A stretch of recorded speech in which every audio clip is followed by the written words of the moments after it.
Namaste students. CBSE Class 12, Unit 1, Chapter 3, Part 6, Working with Functions. Last class we studied about how to returning the values from one function to another and what are the different types of functions. In case if you are using void, what happens? In case if you are not using void, what happens? So last class we studied about all those things. So today also we have to study about something different. Just go through what are the things that we studied in last class. And last class we studied about some functions like four possible combinations of functions: non-void functions without any arguments, non-void functions with some arguments, void functions without any arguments, void functions with some arguments. So four types of combinations that we studied in last class. And returning multiple values also we studied how to use the return function.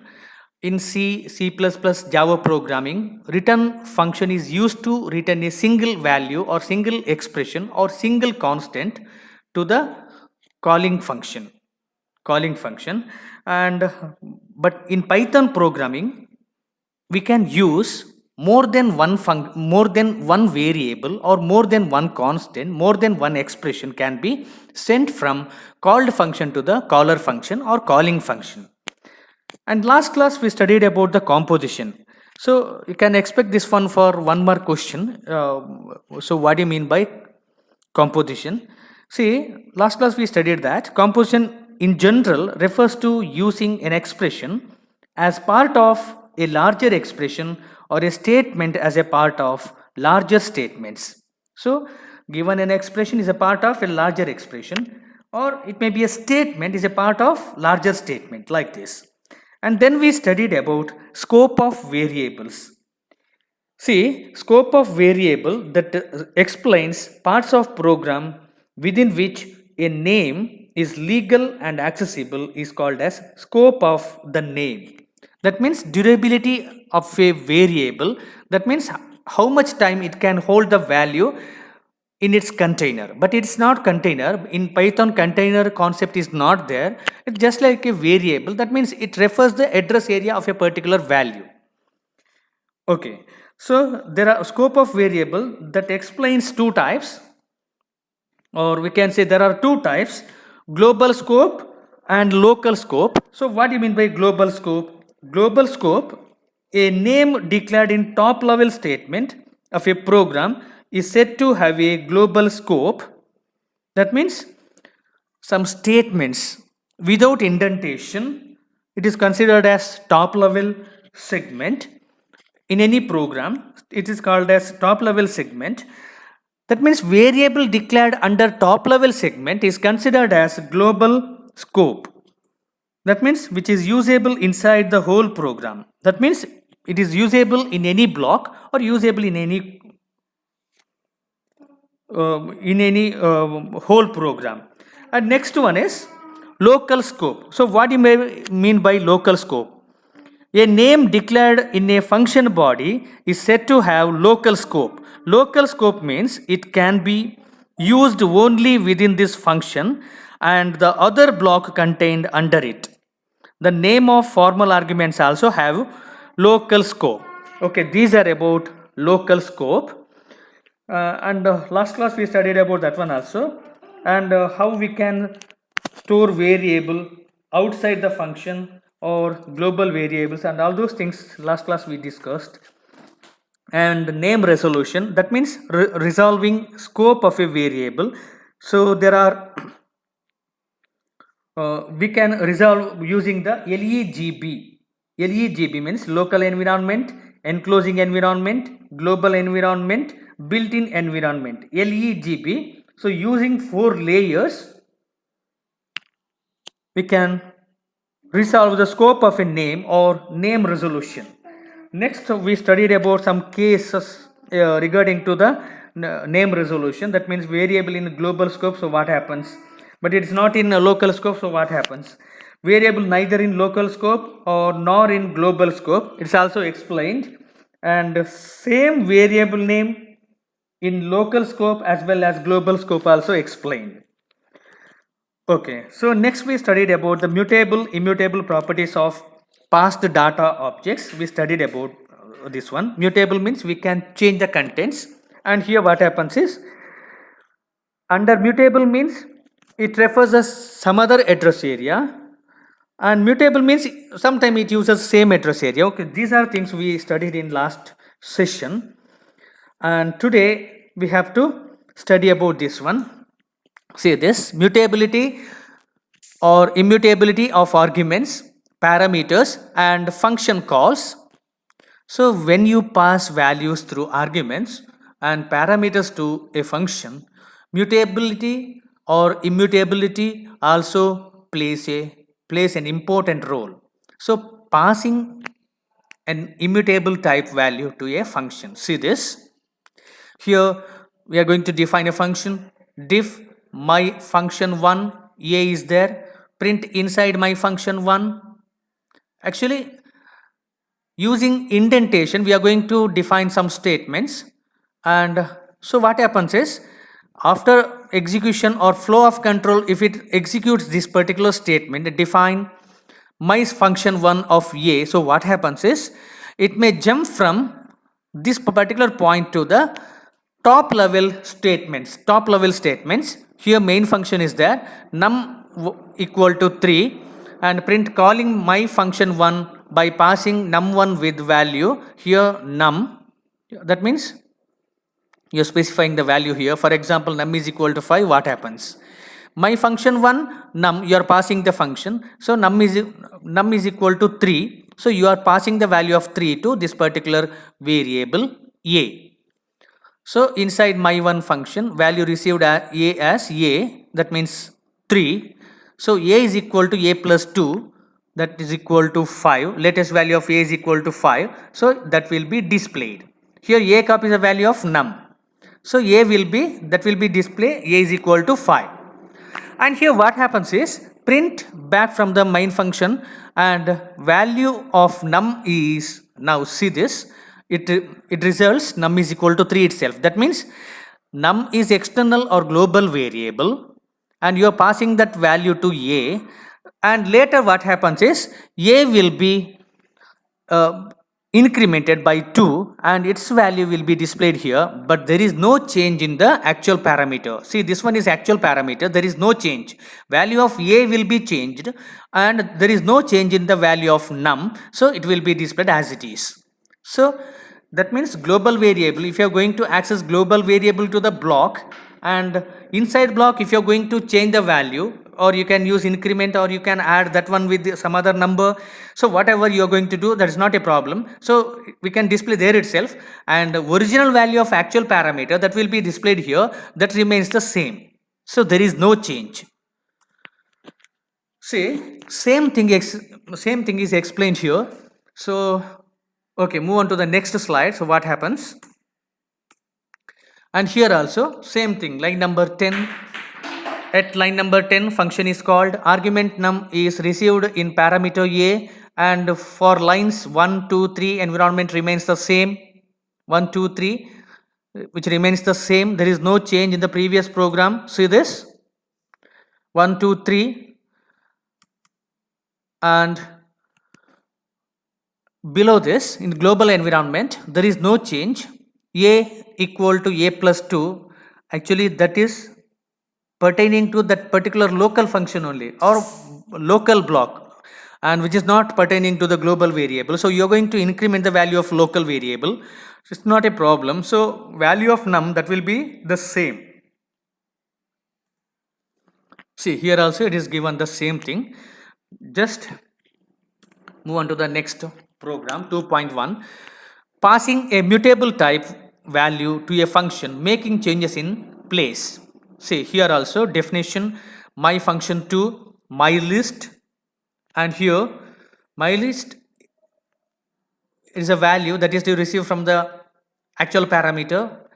Okay, inside called function now, list received equal to my list, that means we are going to receive that one from the calling function or caller function. My list of 0 plus equal to 2. Here we are using shortcut operator. That means my list of 0 plus equal to 2 means my list of 0 equal to my list of 0 plus 2. Okay, let us discuss this one. List 1 equal to 1, that means only one value here, that indicates that is actually added to the first index. That means list 1 of 0 equal to 1 itself. Print list before function call. So what happens is it will display 1. My function 2.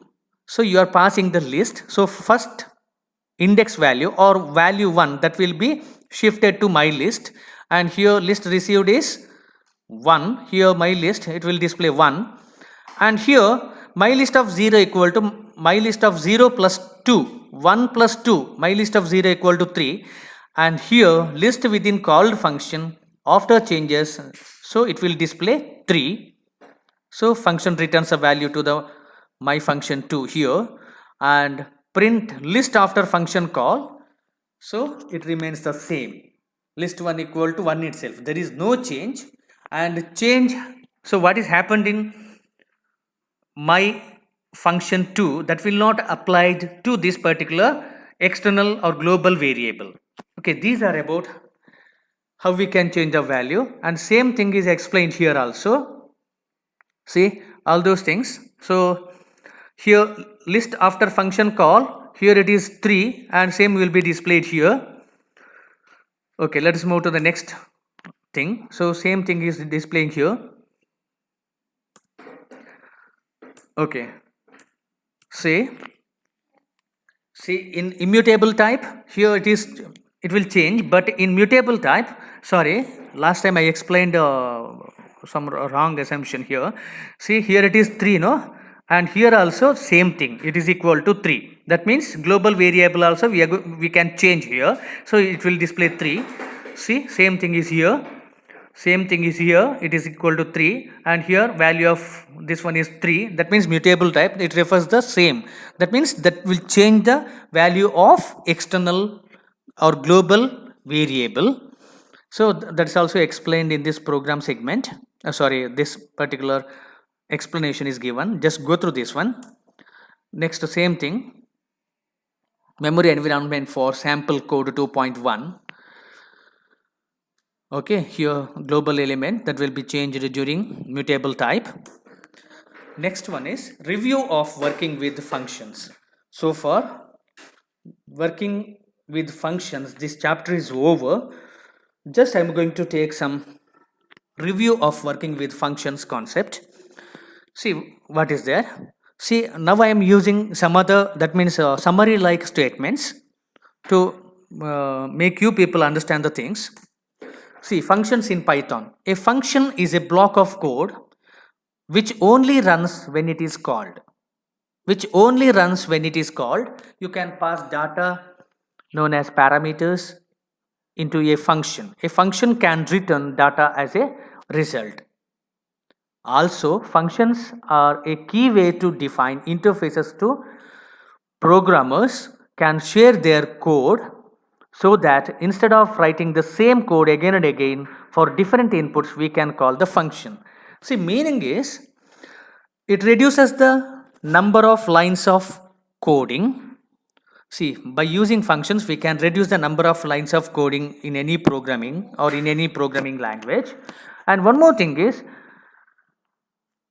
we can reuse the coding. We can reuse the coding, and here Python provides built-in functions like print, etc. But we can also create our own functions. These functions are called user-defined functions. Python gives you many built-in functions like print, etc. But you can also create your own functions. These are called as user-defined functions. Defining a function, you can define functions to provide required functionality. Here are sample rules to define a function in Python. So what are the rules? Function blocks begin with the keyword definition and followed by a function name and parenthesis. Any input parameters or arguments should be placed within these parameters. You can also define parameters inside these parentheses. The first statement of a function can be any optional statement. First statement. The documentation string of the function or doc strings. The code block within every function starts with a colon and is indented.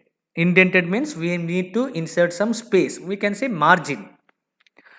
The statement returns expression exists a function optionally passing back an expression to the caller. Next, how to define and call a function in Python. So we need def statement and then function name and the parenthesis. Here it is given. Say this definition function 1 then colon print I am learning Python functions function 1. So that is to return I am learning Python functions etc. So it will display like this. Next, indentation, that means space in Python. A Python follows a particular style of indentation to define the code. Since Python functions does not have any explicit begin or end like curly braces to indicate the start and stop for the function. See, in C or C++ programming, it uses flower parenthesis or we can say curly braces. See, open curly brace indicates the starting of the function and closed curly braces or flower parenthesis indicate the stop for the function. They have to rely on this indentation.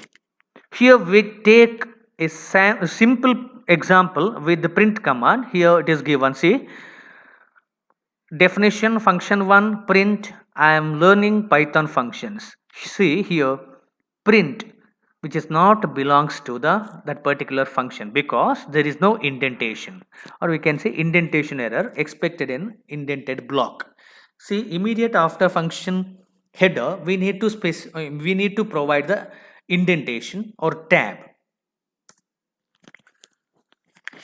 See how function return value. Return command in Python specifies what value to give back to the caller of the function. Here it is given. So how to return the value? Definition square of x and colon print x star x. And here you can pass value. It's outside the function definition. Print square of 4. So what happens is it will display 16. And in case if you are not passing any value, so it indicates none. None. Okay, these are about how function uses return value or return function. See, now here we will see how to retrieve the input using return command. How we can use the return command. See, return command, so that indicates we are not using void statements. Here step number 4. Function in Python are themselves an object and an object has some value. We will here see how Python treats an object. When you run the command print square, it returns the value of the object. Since we have not passed any arguments, we don't have any specific function to run over here. It returns a default value. See here given 0x021b2 d30 like this, which is the location of the object. In practical Python program, you probably won't ever need to do this. See, next arguments in function. There are two arguments, actual arguments and formal arguments. Actual argument means it's inside the main function. Formal arguments means which is received by the actual argument and which is in the function block, or we can say inside the function. To declare a default value of an argument, assign it a value at function definition multiply x comma y equal to 2. Y equal to 2. So what happens is definition multiply x comma y equal to 2. It returns x star y. So depending upon the value of x, so we can display the value. So multiply 5. So what happens is 2 into 5 into 2 equal to 10. It returns 10. And step number 3, this time we will change the value to y equal to 3 instead of the default value y equal to 2. So what happens? So output is multiply 5 comma y equal to 3, and here it returns 15. Step number 4, you can also change the order in which the arguments can be passed in Python. So like this, here value also, value of x and y, x that will be defined. Actually initially in this function x value or variable x is defined, and then y equal to 0 is defined, and whenever you are passing the actual argument multiply y equal to 2, that means you are going to change the order of the variable y equal to 2, x equal to 4. So in that function multiply x is equal x comma y equal to 0. So under user defined function x value comes first. Under function call y value comes first. So what happens is here it returns a value 4 and y value is 2, it returns 8. It returns 8. Okay. So these things explains about the different types of arguments. So in previous sessions we studied there are 3 types of arguments that means we can pass from one function to another function, and those arguments are, we can say, keyword arguments. Keyword arguments is also called as namespace argument, and other one is default arguments. Default arguments means we can use some default values using its order, using the order of the variable. Next one is positional arguments. Positional arguments means depending upon the position. So 3 things, that means positional argument, default arguments and keyword arguments, explained in this programs properly. So last class we have seen the same thing with the example also. See, next in Python 2.7, function overloading is not supported in Python. Function overloading is not supported in Python. Actually, function overloading means it's depending on the object oriented programming, and this year there is no such concepts in your syllabus, so no problem. Next, function overloading is the ability to create multiple methods of the same name with a different implementation. Say, in simple word I can say that function overloading means representing a message or representing a function with the same name but different number of arguments, or we can say different type of arguments, different return values, etc. That means it uses same function name but different number of arguments, type of arguments, etc. So these are called as function overloading. There is quite a confusion between methods and function. Methods in Python are associated with the object instances, while function are not.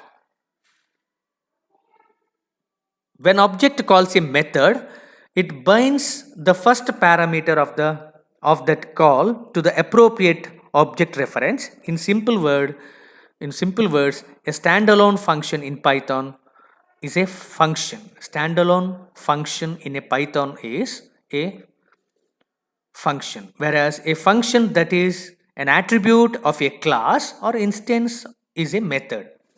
See, function defined by def statement, and code block within every function starts with the colon, and all those things that we studied in last sessions. We'll move to the next session. Here also, like C++, default arguments are there in Python programming. Default arguments in Python programming already explained in last session. Default arguments also here. Definition: student first name, last name equal to some value, standard equal some value. Like this also we can use. Next, mutable versus immutable objects in Python. So these are all things explained in this section only. And first I explained all those things. Next, ID and type. ID and type. See, the built-in function ID returns the identity of an object as an integer. This integer usually corresponds to the object's location in memory. Although this is specific to the Python implementation and the platform being used, this is the operator compares the identity of two objects. The built-in function type returns the type of an object. Let's look at a simple example here. Example 1. X equal to Holberton, Y equal to Holberton, ID of X. So here it is given some number, and ID of Y, same number will be repeated, and print X is Y, comparing the types. Actually both are same, so comparing the types same. Just go to the second example. A equal to 50, type A, so it will display integer. B equal to Holberton, type B. So what happens is it will display the type of that particular value, so it's a string. Okay, these are about ID and type. So ID specifies some number, and here type specifies the data type of a particular value. If it is integer, then it will display integer. If it is of string, then it will display string. If it is complex number, it will display complex or complex integer. So like this it will display. So far we studied about all those things. Just move on to the review of this one, some terms.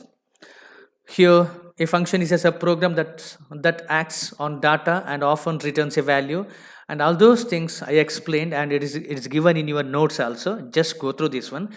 See, parameters are very important, execution time, execution frame also important, lifetime of an object or lifetime of a variable, and keyword arguments, default arguments, positional arguments. So what do you mean by parameter? So what is an argument? So these all things are very important. And here, so what do you mean by fruitful function, and what is non-fruitful function? Fruitful function means which returns some value. Non-fruitful function means it uses void, does not return a value.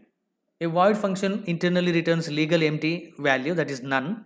A function in a program can invoke any other function of that program, so within that program only. And in this chapter, that means working with functions, we studied about LEGB rule. It's very important. LEGB, local environment, enclosing environment, global and built-in environment. These all things are very important. So how it access parameters or arguments from one function to another. A local variable having the same name as that of the global variable, as that of a global variable, hides the global variable in its function. So all those things we discussed in this chapter. So it's very important.